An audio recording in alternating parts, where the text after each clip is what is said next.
Faktanya adalah karena pabrik pengolahan di Indonesia itu belum dapat memenuhi semua produksi yang dihasilkan dari kegiatan pertambangan.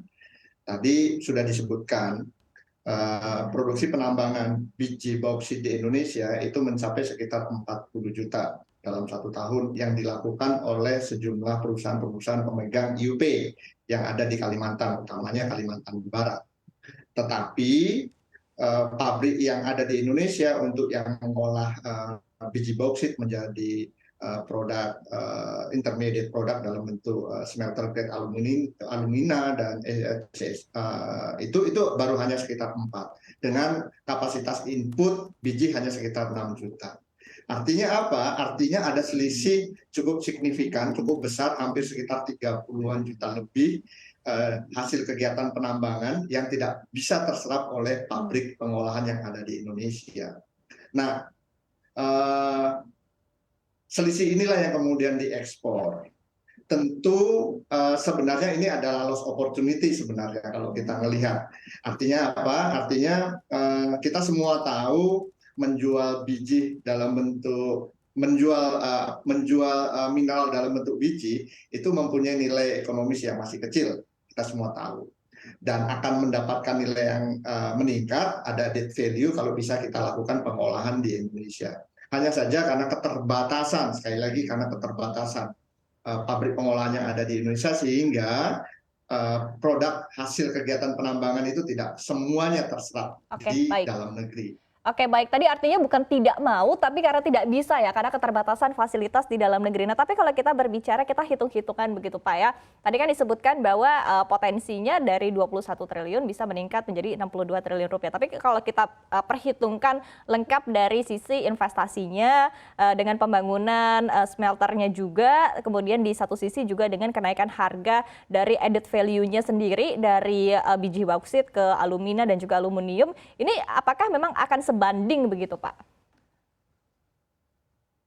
Ya, setiap proses yang dilakukan ke hilir dalam bentuk hilirisasi mineral itu pasti akan meningkatkan nilai tambah yang signifikan. Itu poinnya. Nah, di bauksit juga seperti itu sebenarnya.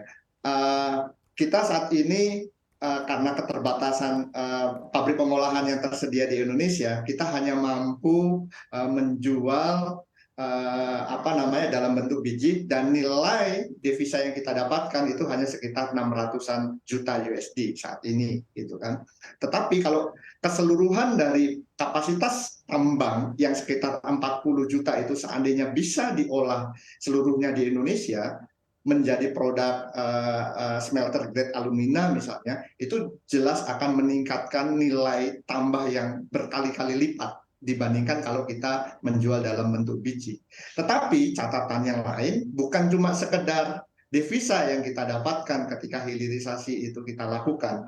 Kita juga akan bisa mendapatkan multiplier efek yang besar dalam bentuk misalnya penyerapan tenaga kerja, kemudian rantai pasok barang dan jasa yang juga semakin panjang, dan itu bisa nantinya akan menggerakkan ekonomi secara lebih masif dan lebih luas. Selain itu juga yang tak kalah pentingnya itu pastinya akan ada multiplier efek dari pertumbuhan ekonomi di daerah sekitar pabrik beroperasi yang tentunya akan menyebabkan ekonomi di sekitar Pulau Kalimantan itu akan berkembang secara pesat. Itu bisa kita saksikan misalnya bagaimana daerah-daerah yang saat ini sudah berkembang pabrik pengolahannya seperti misalnya di Morowali, di Maluku Utara, itu mereka mempunyai PDB yang meningkat sangat besar karena adanya pabrik pengolahan yang beroperasi di daerah tersebut. Oke, baik. Kalau kasus itu kan berkaca kepada nikel begitu Pak. Tapi kalau kita berbicara terkait dengan ini adalah bauksit begitu ya, di mana Indonesia bukan satu-satunya saja penghasil bauksit di dunia. Bahkan Indonesia hanya berada di peringkat ke-6 begitu. Nah, tapi di satu sisi kita kembali lagi ke poin bahwa industri di dalam negeri hilirisasinya ini perlu ditingkatkan begitu. Nah, kita kembali lagi ke tadi ya, faktanya bahwa smelternya ataupun juga pabrik pengolahannya masih sangat kecil, masih sangat sedikit di Indonesia. Ini kan artinya mungkin ketertarikan dari para investor juga masih belum terlalu besar begitu. Nah, dengan adanya larangan ini sendiri, seperti apa Anda melihat dari investor untuk masuk ke dalam tadi ya, untuk membuat pabrik pengolahan di dalam negeri, dan sebetulnya berapa sih nilai investasi yang dibutuhkan, Pak? Iya, betul. Nilai investasi untuk membangun pabrik pengolahan, khususnya di bauksit, itu juga bukan perkara yang gampang. Kita butuh sekitar hampir 1 miliar USD untuk bisa menghasilkan dengan kapasitas sekitar 1 juta ton per tahun alumina. Artinya kalau dirupiahkan butuh duit sekitar 14 sampai 15 triliun. Angka ini bukan angka yang kecil. Uh, uh, Perlu untuk menggandeng investor juga dari luar untuk bisa pengusaha Indonesia mampu membangun pabrik pengolahan bauksit tersebut.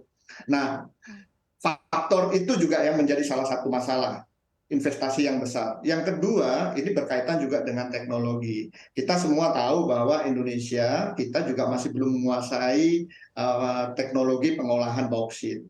Nah, artinya apa? Artinya kalau misalnya kita ingin mengembangkan pabrik pengolahan bauksit di Indonesia, mau tak mau memang kita harus menggandeng partner strategis dari luar yang mempunyai modal dan juga mempunyai teknologi. Kita memang cadangan kita sebenarnya cukup banyak, sekitar 3,2 miliar cadangannya. Walaupun sebenarnya kalau dibandingkan dengan negara lain seperti Australia, Guinea, dan beberapa negara yang lain, kita sebenarnya bukan yang nomor urut yang pertama gitu kan. Beda seperti nikel di mana kita mempunyai cadangan terbesar di dunia gitu kan. Di bauksit kita cadangan kita di nomor urut ke-6 sekitar 3,2 miliar. Nah, artinya apa? Artinya, tetapi satu hal, cadangan 3,2 miliar ini cukup besar. Kita sebenarnya bisa saja menarik investor untuk kemudian menawarkan mereka untuk masuk ke Indonesia dan menanamkan investasinya di Indonesia. Yang apa tujuannya adalah agar bauksit yang kita miliki ini bukan cuma sekedar dijual dalam bentuk biji keluar, tetapi juga bisa kita naikkan produknya menjadi produk yang mempunyai nilai ekonomis yang lebih tinggi.